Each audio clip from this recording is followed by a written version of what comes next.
بسم الله الرحمن الرحیم. ما نام د حافظ سید الرحمن او زه د لسم کلاس سټوډنټ یم. نن موږ ټاپک د مرکب عددي. مرکب عددي دوه اجزا دي، یو عدد او دوه معدود. عدد هغه ته وایي چې کوم ګڼل سي، او معدود او چې کوم ګڼل سي. عدد د مذکر او مؤنث دوه سره راتلی سي، لکه واحد واحدة، اثنان اثنتان، ثلاث ثلاثة، أربع أربعة، خمس خمسة، ست ستة، سبع سبعة، ثمان ثمانية، تسع تسعة، عشر عشرة. او معدود هم مذکر او مؤنث دواړه راتلی سي. اوس قاعده دا ده که چیرې یوه نه واخله تر دوو پورې، که چیرې عدد مؤنث و نو به معدود مؤنث راولی سي، او که چیرې عدد مذکر و نو معدود به هم مذکر راولی سي. یعنی مرکب توصیفي غوندې به وي، مذکر او مؤنث مطابقت به یو شی، او دی چې به معدود به مخکې او عدد به پسې شاته وي. لکه قرآن شریف مثال د اله واحد دی چې اله معدود ده او واحد عدد ده.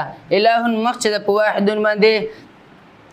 دومه قاعده ده چې که درېو نه واخله تر لسو پورې، که چیرې عدد مذکر و نو معدود به بیا مؤنث را راولی سي، او که چیرې عدد مؤنث و نو عدد به بیا مذکر را راولی سي. او دی چې به عدد مخکې معدود باندې، یعنی اولنی که د خلاف به وي، یعنی مرکب اضافي غوندې به وي.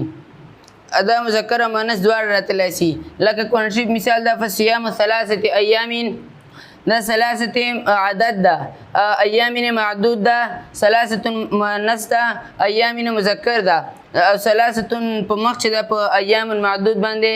دومه قاعده ده چې که چیرې عدد مؤنث و نو معدود به مذکر را راولی سي، که معدود مؤنث و عدد به مؤنث را راولی سي، او عدد به مخکې معدود باندې.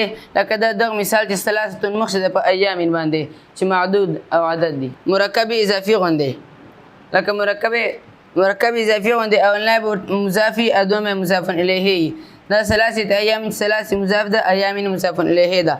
دوم مثال سبع سنابل دی چې دا سبع عدد ده او سنابل معدود ده. عدد مخکې ده په معدود باندې، او دا سنابل د جمع د سنبلتون ده، سنبلتون مؤنث ده. نو قاعده دا ده چې معدود به مذکري، نو به که چیرې عدد مذکر و نو معدود به مؤنثي.